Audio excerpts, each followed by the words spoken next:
Hello and welcome to Worldview at the Hindu with me, Suhasini Haidar. This week, diplomatic dominoes. Are the moves in Kashmir linked to the US's endgame in Afghanistan? All-party meeting with Prime Minister Modi on Thursday. This is Prime Minister Modi's first major outreach to end the political impasse over ending Jammu and Kashmir's special status in 2019. Now we're looking at a very interesting debate this week. In fact, one we don't often look at. It's a place where foreign policy meets domestic policy.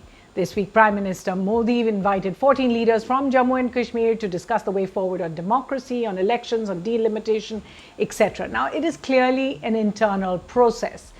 Even so, it is important to set it in a regional context. Look at developments in the neighborhood, in particular to the western flank, to Pakistan and Afghanistan, and then to the east to China as well. So let's just start with Afghanistan.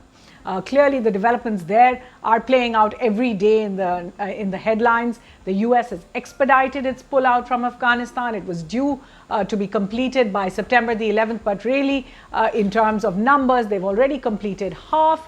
We're expecting more than a few weeks won't be needed to complete the rest of it, with bases being handed over to the Afghan National Security Forces as well. Violence against civilians has been of real concern. It's up 29% in the first quarter of 2021 over the same period last year. Meanwhile, the peace process in Afghanistan has just run aground for the moment. The US's plans for an Istanbul talks process has not taken off yet. The intra-Afghan talks in Doha that were inaugurated last year don't seem to be making much progress as well. And the US seems to be focusing its time on leaning on Pakistan to bring about some kind of a working arrangement with the Taliban before it actually has to pull out. In fact, US President Joseph Biden's invitation to Afghan President Ashraf Ghani to Washington this week was a part of pushing that deal as well.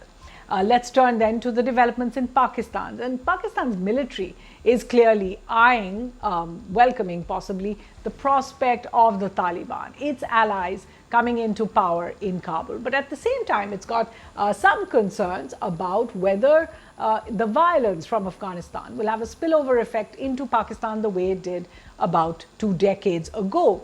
Now, remember, Pakistan has been under pressure on its other front with India. The threat of retaliatory strikes like Uri in 2016 or Balakot, if there are increased terror attacks on India. Pakistan has also faced, and many say this has been a turning point, the economic pressure from the Financial Action Task Force, the UN allied body based in France, 39 members to it, on cracking down on terror groups, particularly Al-Qaeda, Taliban, Lashkar-e-Toiba, and the Jaish-e-Mohammed, UN designated terror groups. Some estimates say that during the period from 2018, when Pakistan was last put on this grey list, Pakistan's police have actually arrested and convicted as many as 27 UN designated terrorists and their associates. About 8 of them were actually the designated terrorists, and seized about 1,000 properties of the Lashkar-e-Toiba and Jaish-e-Mohammed alone. Now remember, this has also been connected with a downturn in cross-border infiltrations, in attacks in Jammu and Kashmir, what is happening with terror camps across the LOC as well. In February this year, Pakistan and India, remember, signed a ceasefire commitment agreement that appeared to be connected to the back-channel dialogue process. Now, this is something previous episodes of Worldview have dealt with as well. Remember, these talks themselves represent a clear climb down for Pakistan. Earlier, it had said talks could only follow a reversal of India's August 2019 decisions. But now we hear from Prime Minister Imran Khan saying that talks may be possible if India provides some kind of a roadmap on Jammu and Kashmir. Each of these international and bilateral talks really seem to be coming back to this point. Then you look at China. Let's just quickly look at those developments there. China has clearly strengthened its ties with Pakistan, especially in the last few years over the China-Pakistan economic corridor, but military ties in particular have strengthened as well. Meanwhile, China has stepped up its aggression against India at the line of actual control in Ladakh. It amassed its troops there since April 2020. That led to the Galwan, deadly Galwan clashes where Indian soldiers lost their lives. It has now hardened its position on talks when it comes to disengagement in the region as well. Now, China is also increasingly involved in Afghanistan diplomacy. It's a part of the US, Russia, China, Pakistan Troika Plus, as it's called, and it has a watchful eye on regional security because it has its own worries about separatism in the Xinjiang province just across the border.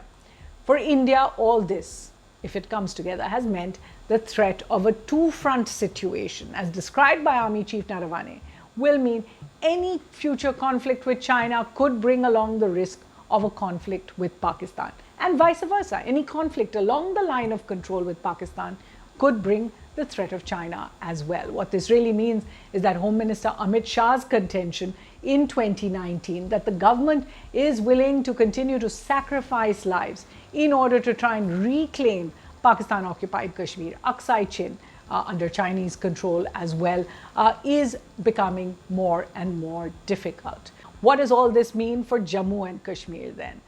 Remember, after the government's moves in 2019 to amend Article 370, to split the state into two, to impose a tight security regime there, India has repeatedly asserted that this is purely an internal matter. All of what has happened inside Jammu and Kashmir has nothing to do with regional or international developments. But even so, here's where we are seeing more and more links to India's external diplomacy over the issue. To begin with, both the US Biden administration as well as United Nations through these special rapporteurs, they've been regularly nudging India to restore what they call normalcy in Jammu and Kashmir, end political detention, stop internet shutdowns. And they've been saying this quite publicly. The Jammu and Kashmir dispute, which has not been touched by the UN Security Council since 1971-72 and the Shimla Agreement, has now been discussed no less than 3 times, mainly at Chinese prompting since 2019. These have also been discussed in the US Congress, European parliaments. And the government, remember, in Delhi has been taking groups of diplomats up to Jammu and Kashmir to show them the situation there as well. Then there are other countries, including the US, UK, Saudi Arabia, UAE, that have been pushing for India-Pakistan talks, which include Jammu and Kashmir. For the US, this has added deadline urgency, as it would not want a conflict in Kashmir to affect its Afghan pullout plans and would like Pakistan to help its plans for the deal with the Taliban that we spoke about. As a result, when you look in these 3 strands, India's talks with Pakistan, India's newly announced by Qatari officials talks with the Taliban, and then New Delhi's reach out to Jammu and Kashmir, just in terms of timing, cannot be said to be completely unlinked.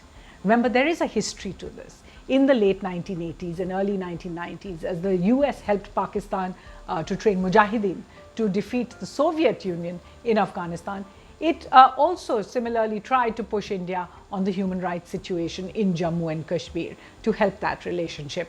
In 2009, when President Obama first announced that he wanted US troops pull out, he sent Special Envoy Richard Holbrooke to the region to try and link again these moves in Kashmir with Afghanistan, and he was severely rebuffed at the time.